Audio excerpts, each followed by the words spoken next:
Hello, Mathilda Moutoussamy. Donc je poursuis mon carnet de bord, voilà, pour poser en vidéo de manière très simple et très spontanée, du coup mes impressions et ce qui se passe, voilà, pour moi dans ce, dans ce voyage-là. Et voilà, ces derniers jours, j'ai voyagé avec un voyageur rencontré sur la route, du coup, un jeune homme d'Amérique du Sud. Du coup, c'est très intéressant, très riche. Très riche et intéressant, une personne extrêmement métissée qui a beaucoup voyagé. C'était intéressant. J'aime bien voyager avec différentes personnes qui ont différentes approches des lieux, différentes perceptions, différentes valeurs aussi. Voilà, c'est extrêmement riche.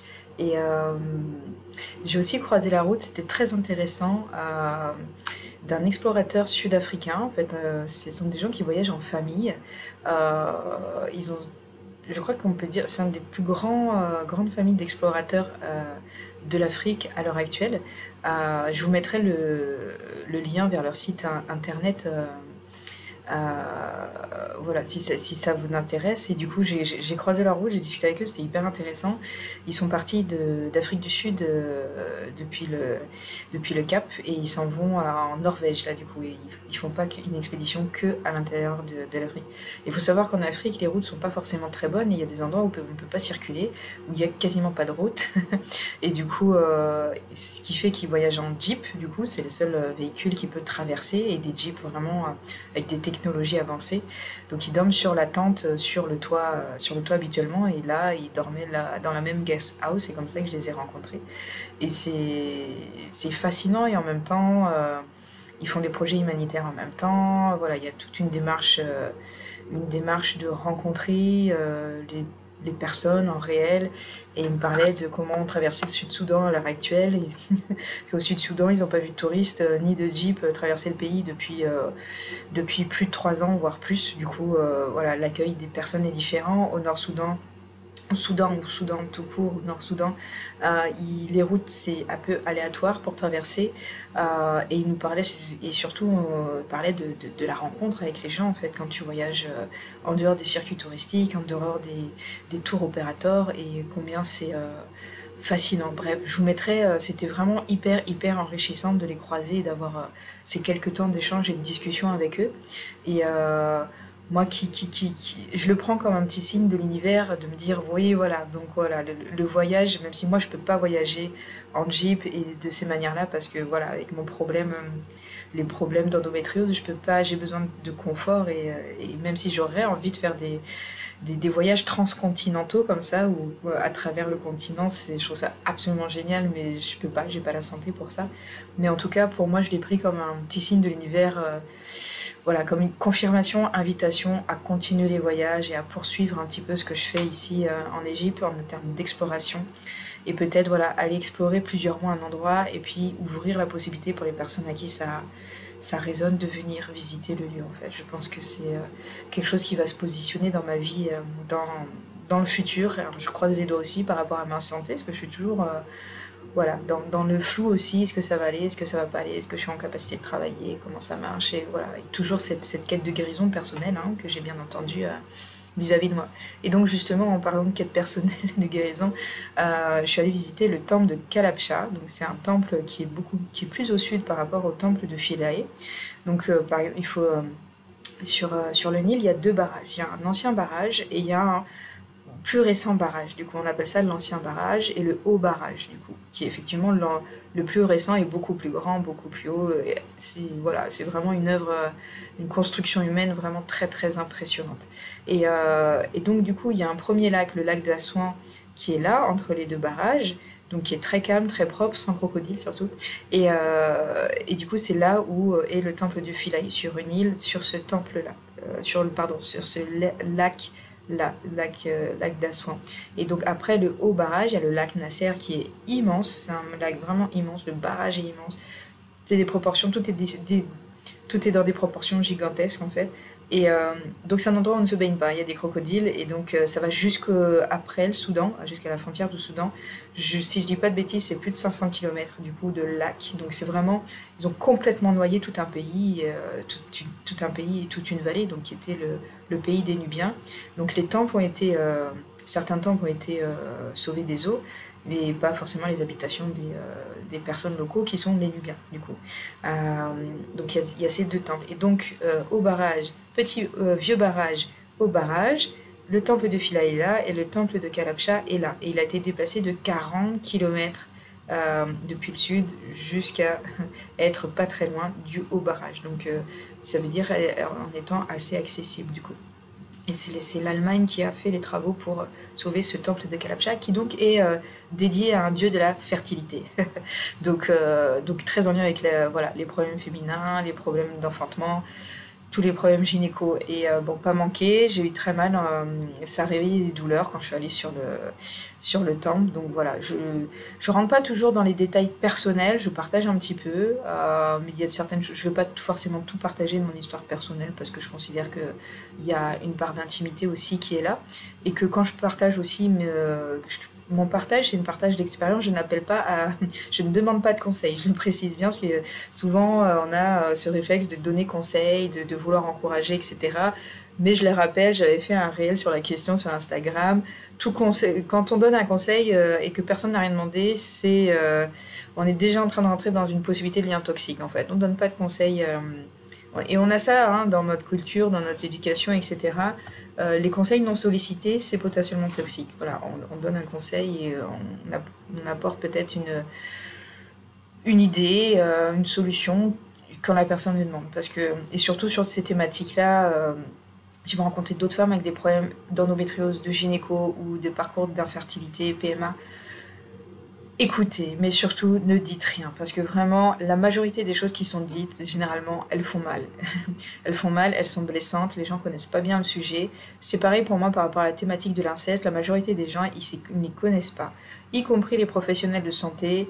La majorité ne comprennent pas qu'est-ce que c'est l'inceste, comment ça fonctionne, quelles sont les conséquences, qu'est-ce que c'est qu'un syndrome post-traumatique. Et là, du coup, la majorité des gens, quand ils parlent, ils disent des bêtises. Donc moi, j'ai assez avancé pour prendre du recul par rapport à ce qui m'est dit et à ne pas être perturbée. Mais quelqu'un qui serait en chemin de guérison, qui serait encore extrêmement sensible, ces petites phrases un petit peu toutes faites de on aide, on conseille, elles peuvent être absolument et totalement destructrices en fait. Vraiment, on mesure pas assez ça, je crois. Voilà, l'écoute, soyez à l'écoute, écoutez quand quelqu'un vous parle, mais évitez les conseils, sauf si on vous demande très clairement, voilà. Et parce que souvent, on n'a pas le bagage, on n'a pas le bagage et les connaissances pour dire les choses adéquates, en fait. J'ai envie de dire, je sais pas si c'est général, mais j'ai l'impression qu'en France, on aime bien toujours commenter, et je suis pas fan de foot, mais je sais que tout le monde commente ce que font les grands joueurs de foot, les footballeurs professionnels.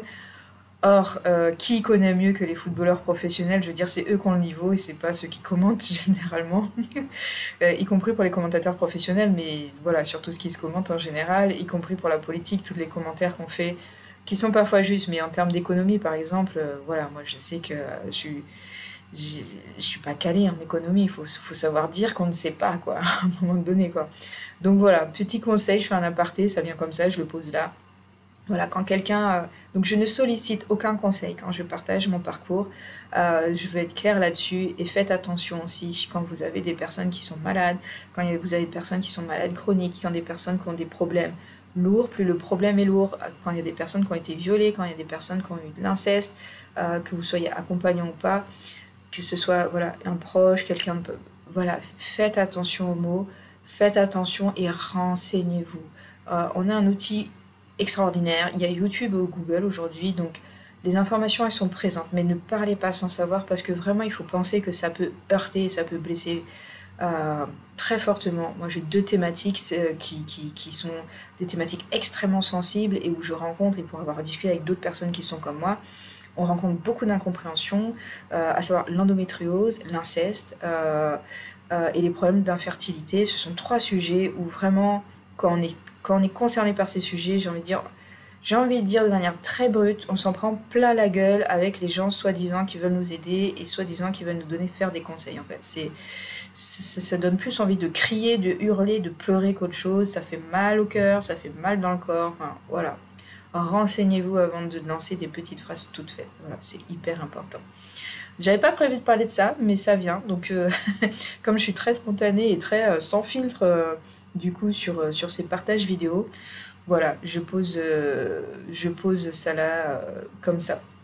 Donc, et une autre chose assez intéressante, c'est qu'hier, j'ai rencontré des gens d'Assouan, des locaux égyptiens, et qui parlaient à peu près anglais, donc on a pu se comprendre parce que voilà, j'apprends l'arabe tranquillement, mais c'est pas facile.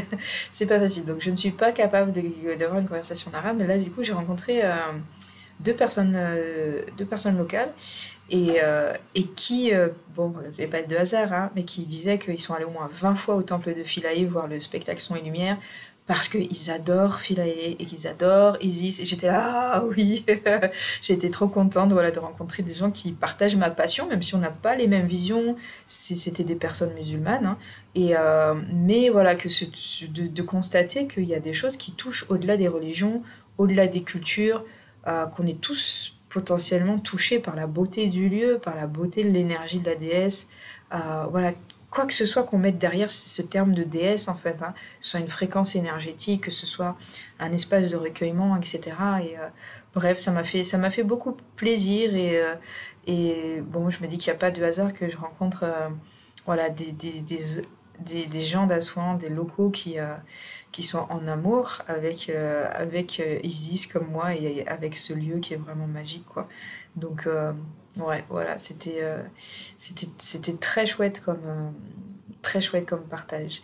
Et voilà, donc le temple, je reviens sur le temple de Calasba. J'ai fait une vidéo, donc ça sera intégré le temps que je fasse le montage pour les personnes qui sont abonnées au voyage stellaire. Je pense que le voyage stellaire, comme j'arrive sur la fin, je vais le proposer en termes de programme indépendant pour les personnes qui ont envie de le faire de manière indépendante. Et je pense que certaines des vidéos du voyage stellaire, je les proposerai dans la boutique de mon site internet. Parce que certains, il y a déjà celui de Philae, que j'ai appelé le retour des prêtresses à Philae, qui est vraiment extrêmement puissant. Donc je l'ai mis, c'est vraiment des codes il y a des initiations et des codes d'activation dans ce soin-là, donc je l'ai mis à part et je pense qu'il y a quelques autres aussi vidéos du voyage stellaire qui vont être proposées en unité en fait, pas dans le paquet voyage stellaire, mais qui vont être proposées comme ça. Parce que je sais que tout le monde va pas être appelé par le voyage stellaire, mais que voilà, certaines vidéos vont parler à certaines personnes. Donc il y aura différentes configurations pour pouvoir atteindre ça. Et le temple de Calasba, ça va être la vidéo, ça va être une vidéo soin sur. Je le proposerai aussi en dehors du voyage stellaire en Égypte et je le proposerai voilà, avec juste ça et sur cette thématique-là de la fertilité du coup parce que c'était plutôt très très puissant, peut-être en combo avec Hathor parce que avec le temple de Dendera pardon à Hathor, voilà pareil c'est un montage que je dois finir pour les personnes qui suivent le voyage stellaire. Et voilà, donc du coup je ne m'ennuie pas du tout. Voilà, j'ai mes petits devoirs, je commence à faire des petites canalisations. Je sais pas encore, j'ai l'impression que les savoirs de Philae, va falloir que je les transmette d'une certaine manière. Est-ce que c'est un livre? Est-ce que c'est un programme? C'est pas encore clair. Ce qui se clarifie pour l'instant, c'est que je vais proposer de venir, il y aura une proposition de venir en voyage en Égypte en octobre. Ça va être pour octobre. Que le festival Isis ne doit pas être en virtuel cette année. Visiblement, je ne crois pas qu'on aura de reconfinement ou de remasque ou des trucs comme ça. Il va être possible de le refaire dans la réalité. Donc il va se positionner à l'automne, le festival Isis. Et sans doute fin septembre, le festival Isis. Donc je suis en recherche du lieu pour l'instant. Et ensuite, on part ou je pars, je pars et on part pour les personnes qui sont intéressées pour l'Égypte. Et je vais proposer quelque chose, un voyage à dimension variable, avec par exemple une semaine au Caire. Voilà, pour les personnes qui ont un petit budget ou qui seraient plus appelées plutôt par les pyramides et plutôt par les énergies christico-esséniennes, solaires qui sont là aussi au Caire. La ville du Caire est vraiment une ville très bordélique et très incroyable et très spirituelle et très... c'est une terre sainte vraiment au niveau du Caire. Pour moi c'est vraiment une terre sainte, il y a vraiment quelque chose de particulier. Et donc l'idée c'est de proposer une semaine au Caire et donc il y aura l'option de faire que la semaine au Caire. Après on va descendre le long du Nil avec une toute petite pause à Luxor petite pause à Luxor et descente à Assouan et Philae. Et donc ça sera à géométrie variable, on pourra faire que la semaine à je vais y arriver, au Caire. Ensuite, il y aura l'option de suivre un petit peu à Luxor et après repartir depuis Luxor, ou de faire l'ensemble du voyage, ou alors de venir que à Assouan et que pour Philae en fait. Et à chaque fois, on sera que dans un endroit, on circulera autour de l'endroit. Je suis appelée vraiment depuis le début très clairement à ce que l'endroit où on sera, ça sera la maison d'Isis, très clairement. C'est la maison d'Isis. Et ça sera une vie un petit peu en communauté, où ça sera forcément, on ne sera pas dans des hôtels. C'est pas négociable. C'est vraiment pas négociable dans ce que j'ai à offrir. Ça veut dire que si on vit ensemble pendant le temps du voyage et on vit dans une maison, du coup, avec une maison, un appartement. Il y aura des chambres différentes pour avoir un peu d'intimité. Donc ça veut dire qu'il y aura des chambres partagées.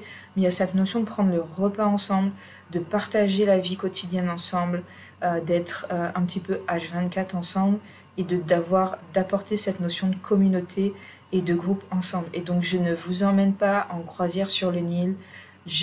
Voilà, ça ne me parle pas. Les gros bateaux, j'ai partagé avec plusieurs personnes, c'est non, vibratoirement c'est non. Et on prendra des tout petits bateaux sur le Nil, mais pas les gros bateaux qui font les croisières, et pas non plus les Dahabaya, c'est le nom des bateaux traditionnels sur lesquels on peut voyager. Il y a les Felucca aussi qui sont un petit peu plus petites, mais celles où on peut vraiment avoir du confort, c'est les Dahabaya, c'est extrêmement cher. J'ai pas envie de rentrer dans ça. En tout cas, j'ai aucun appel là-dessus. Moi, l'appel, il est vraiment là pour vous emmener en Égypte et on vit ensemble dans une maison. Il y a vraiment cette notion-là qui est là, de poser une notion de communauté. Donc pour la semaine au Caire au mois d'octobre, je n'ai pas la thématique encore. C'est pas encore clair. Pour Assouan, c'est très clair que ça sera un appel aux prêtresses. Très clairement, ça sera... on appelle les prêtresses et un enseignement pour les prêtresses. Voilà. J'ai pas encore le détail et l'intérieur du contenu. C'est ce que je vais faire cette semaine et peut-être aussi la semaine prochaine. Je vais peut-être rester 2 semaines pour fermer. Et c'est comme si j'ai vraiment l'impression de faire mes devoirs et de devoir. Je le sais pas en négatif, mais Isis m'a donné des devoirs. Il faut que je retourne au temple et qu'il faut que je fasse mes devoirs, même s'il n'y a plus de prof sur place dans la matière. Mais le temple est le professeur en tant que tel et il faut que j'aille en classe et il faut que j'aille faire mes devoirs. C'est très marrant comme sensation. Et bref, voilà. Voilà, du coup, pour ce qui se dessine pour moi, sur ce qui se pose,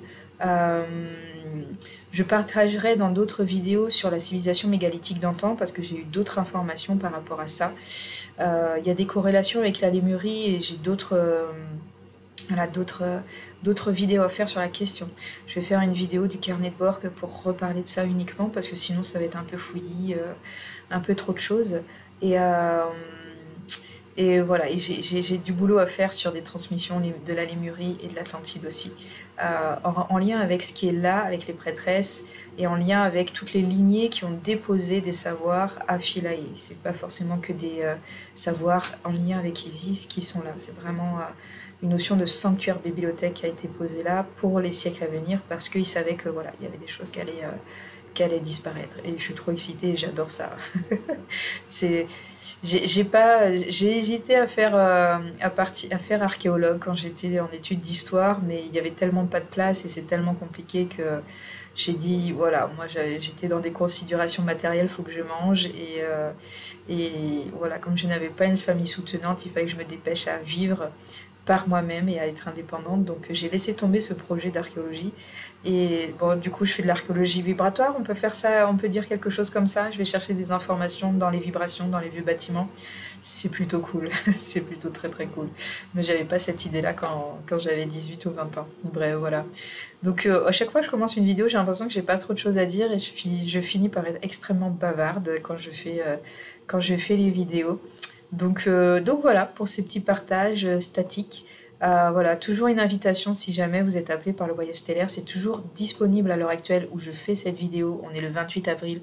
C'est disponible via billet web et après je vais le transférer sur la plateforme Podia de l'Université de l'Invisible où j'ai divers enseignements. Il y a le voyage stellaire du côté des Balkans, vers le Monténégro et Kotor qui est disponible. Et donc je vais mettre aussi le voyage stellaire en Égypte voilà, sur ce programme-là. En fait, tous les enseignements en autonomie ont vocation à transférer sur le site de l'Université de l'Invisible, qui est hébergé sur la plateforme d'enseignement qui s'appelle Podia, du coup. Voilà pour les petites infos. Je vous fais des bisous si vous avez regardé cette vidéo jusqu'à la fin. Et dire, pour vous remercier d'être encore là jusqu'à la fin de la vidéo, je pose un petit peu quelques codes. Emar Eak, Tour I, Mar Eos Ar E, Tanai Kor E, Maiko Ar E, Tamaiki, Showe Ar E Anai, Sar Eo Tamai, Kor E Samai, Showeika Ateneke, Tomar E Asar Eosh Omar E Teneke, Yoke. Voilà, je vous fais des bisous, à bientôt.